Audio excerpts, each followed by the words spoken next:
புது கலெக்ஷனாக இருக்குது, நல்லா இருக்குது. ப்ரைஸ் அஃபோர்டபுளாக தான் இருக்குது. இங்கே கஸ்டமர் சர்வீஸ்லாம் நல்லா இருக்குங்க, எல்லாமே பிடிச்சிருக்கு எனக்கு. Velavan stores, Usman road, T Nagar, Chennai மற்றும் தூத்துக்குடி.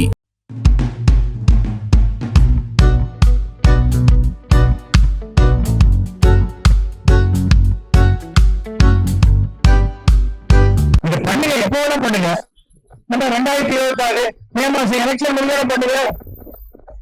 அதை விட்டுட்டு ஏன் இப்போ ஒரு மாசம், சாதாரண ஒரு மாசம் பண்ண வேண்டிய வேலையை அரசாங்கம் பண்ணா அது 6 மாசம் பண்றோம். 6 மாசம் பண்ண வேண்டிய வேலையை நான் ஒரு மாசத்துல பண்றேன்னா யாராவது ஜனங்க நம்புவாங்களா? அரசு எது செய்தாலும் அது செய்யும். ஆனா இப்ப என்ன சொல்றாங்க, தேர்தல் கமிஷன் அரசாங்கம் தான் அது தனிப்பட்ட இது. யாரு தனிப்பட்டது? அரசாங்கத்தை டெய்லி கூட்டு போறாரு, அவர் தலைவராக இருக்கக்கூடிய அமைப்பு. அது எப்படி சரியா வருங்க? இங்க இத்தனை பேர் கூடி இருக்கிறார்கள், எல்லா கட்சியிலும் இருக்காங்க, எல்லாரும் இருக்காங்க. கூட்டம் பிரச்சனை இருக்கு, கூட்டம் பிரச்சனை இருக்கு, கூட்டம் பிரச்சனை இருக்குன்னு சொல்றதுக்கு நான் ஒன்றும் விஜய் இல்லை.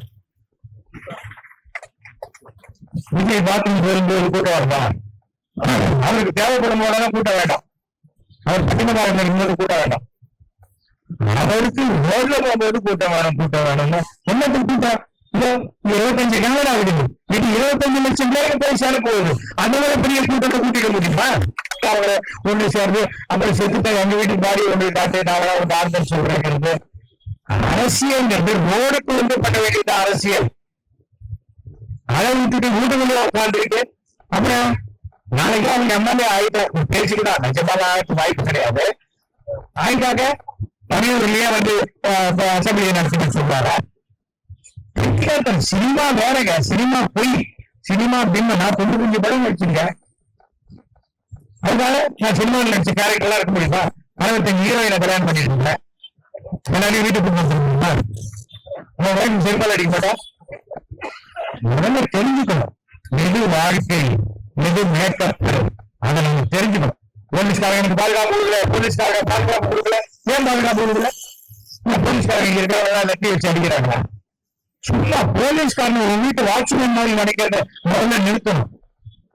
நாம சட்டத்திற்கு மரியாதை கொடுத்தால் சட்டம் நமக்கு பாதுகாப்பு கொடுக்கும். அதை தெரிஞ்சுக்காத முதல்ல.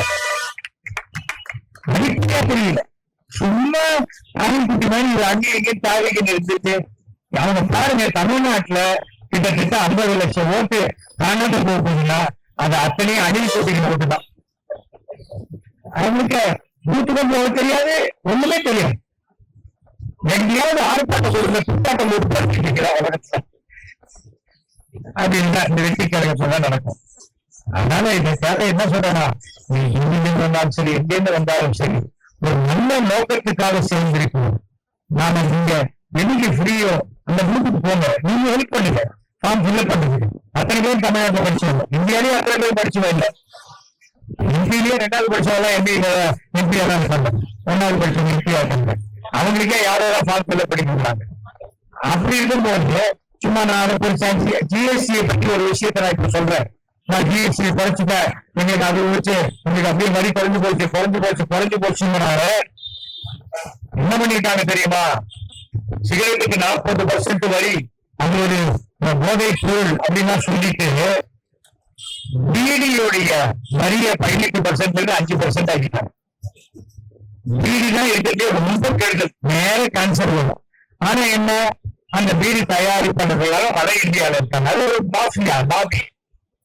நம்ம இதை கேட்கல யாருமே. ஒரு வருஷம் முன்னாடியே சொல்லிட்டாங்க நாங்க வரியை குறைய போறோம். என்ன பண்ணிட்டாங்க? முன்னாடியே எல்லாத்தையும் வரியை எழுதிட்டாங்க, வரியை குறைச்சிட்டாங்க. நாடி தள்ளுபடின்னு போடுவாங்க. அந்த விலை பொருள் விலை 90 ரூபா தான். ஆளும் தள்ளுபடி இன்னைக்கு 200 ரூபான்னு போட்டு உங்களுக்கு 100 ரூபா கொடுப்பாங்க. சந்தோஷம், 100 ரூபாயா? ஆச்சரியமா இருக்குன்னு கண்டிப்பா 90 ரூபா பொருள் அது 100 ரூபா வீட்டுல ஆகிடுவீங்க. உங்களுக்கு ஏதாவது குறைச்சலா இருந்தா போதும். நம்ம என்னைக்குமே சர்ஃபுக்காக சர்ஃபு வாங்கிருக்கோம், பக்கெட்டுக்காக தான் சர்ஃபு வாங்கணும், கப்புக்காக ஆர்லிக்ஸ் வாங்கணும். எதுக்கு எந்த பொருளோ அது வாங்கறது நமக்கு அடிப்படையாக உங்களுக்கு தெரிந்தவங்க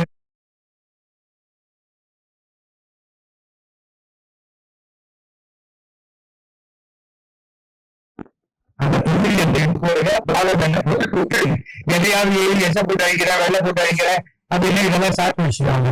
அதனால அதை பார்த்துக்கோங்க. 2 அப்ளிகேஷனோட ஒண்ணு வச்சுக்கோங்க.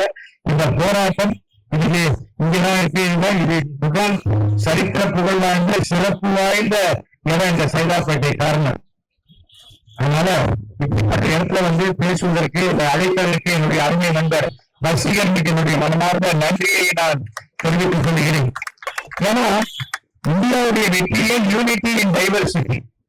ஒரு இடத்துல மீட்டிங் வரேன்னா நீ என்ன ஜாதி, அது ஜாதி சண்டம், அது இல்லை. கட்சிக்கெல்லாம் ஜாதியெல்லாம் அப்பாற்பட்டிருக்கோம்.